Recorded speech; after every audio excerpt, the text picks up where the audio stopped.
Hi everybody, and welcome to our module on the pharyngeal pouches and clefts. The pharyngeal apparatus is this collection of bumps that you can see in the embryo, and it contains three components: the pharyngeal arches, pharyngeal clefts, and pharyngeal pouches. In another video I discussed the pharyngeal arches, and in this video we'll focus on the clefts and the pouches. If you were to take a 4-week embryo, as is shown on the screen here, and look down in this direction on it, you would see something like what is on the right side of the screen. Each of these circular bumps is one of the pharyngeal arches. They are a pair. There's one on the left and one on the right. Outside of the arches, there are these little indentations between each arch. Those are called the pharyngeal clefts. They're on the outside of the embryo. And then on the inside of the embryo, there are these grooves running down the middle between the arches, and those are called the pharyngeal pouches. And here's another picture just to make this more clear. If you took a 4-week embryo, like what's shown at the bottom left side of the screen, and you cut it along that black line and then look down upon it, you would see something like what's at the top left. The circles are the pharyngeal arches, the indentations on the outside are the clefts, and the grooves running down the middle are the pharyngeal pouches. Also note that this drawing shows that the pharyngeal pouches, which are towards the inside, are made of endoderm. That should make sense to you since endoderm usually gives rise to internal structures like the GI tract.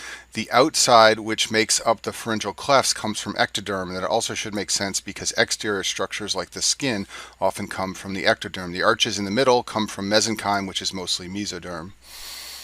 So we'll start by talking about the pharyngeal pouches, which are those grooves that run through the middle of the embryo. There are 4 pharyngeal pouches in humans, and as I said before, they are composed of endoderm. The first pharyngeal pouch forms many portions of the inner ear, especially the eustachian tube. If you look at this drawing of ear structures at the bottom right side of the screen here, this is the eustachian tube. This structure is shown in red here. In addition, the first pharyngeal pouch develops into the middle ear cavity, and it contributes some components to the tympanic membrane. The second pharyngeal pouch gives rise to the palatine tonsils in the back of the throat. If you look at this drawing I've placed on the screen here, these are the palatine tonsils on either side at the back of the throat. The way these tonsils develop is that the second pouch forms buds, which will eventually become the lining of the tonsils. The buds are invaded by mesoderm and later invaded by lymphatic tissue to become the structures in the adult.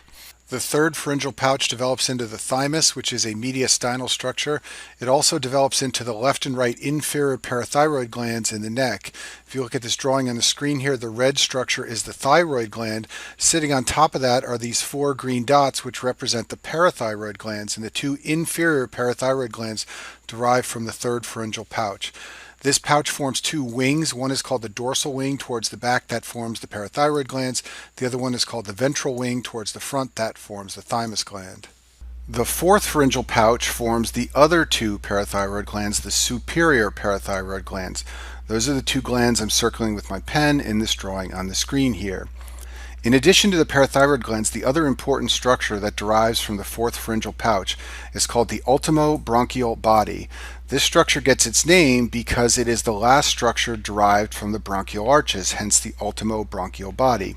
And what this structure does is incorporate into the thyroid gland and form the C cells of the thyroid gland, which are the cells that secrete calcitonin. They're also called parafollicular cells. Now, for years it has been taught that the C cells are derived from neural crest cells. This is what I learned in medical school, and this is what many sources still say.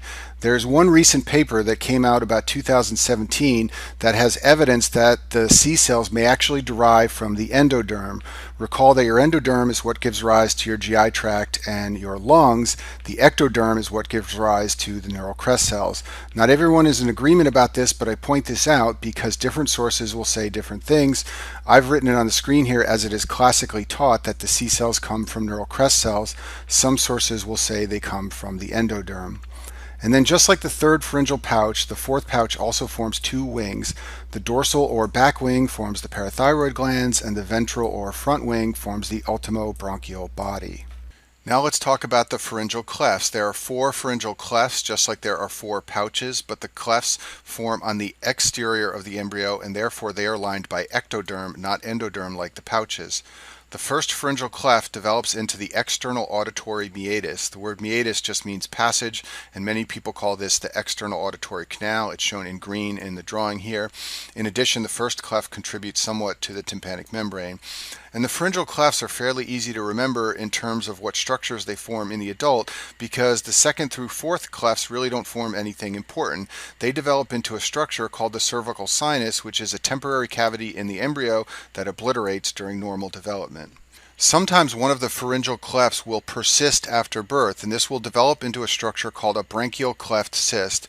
This usually presents as a neck mass. The exact location in the neck depends on which pharyngeal cleft was the origin of the cyst. Second cleft cysts are the most common. This is what you should know for step 1 of your boards.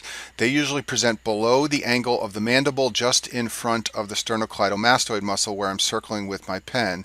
They're often noticed when they become infected and therefore become painful, and sometimes a fistula can develop to the skin and this can ooze pus. These often occur in children, and in a board question this will usually be a child with a neck mass. And a very important finding on physical exam is that the mass does not move with swallowing. Contrast this with another neck mass that occurs in children called a thyroglossal duct cyst, which I talk about in the video on the thyroid gland in the endocrine section. That is usually a midline mass, not a mass below the angle of the jaw, and it moves with swallowing. And that concludes our video on the pharyngeal pouches and clefts.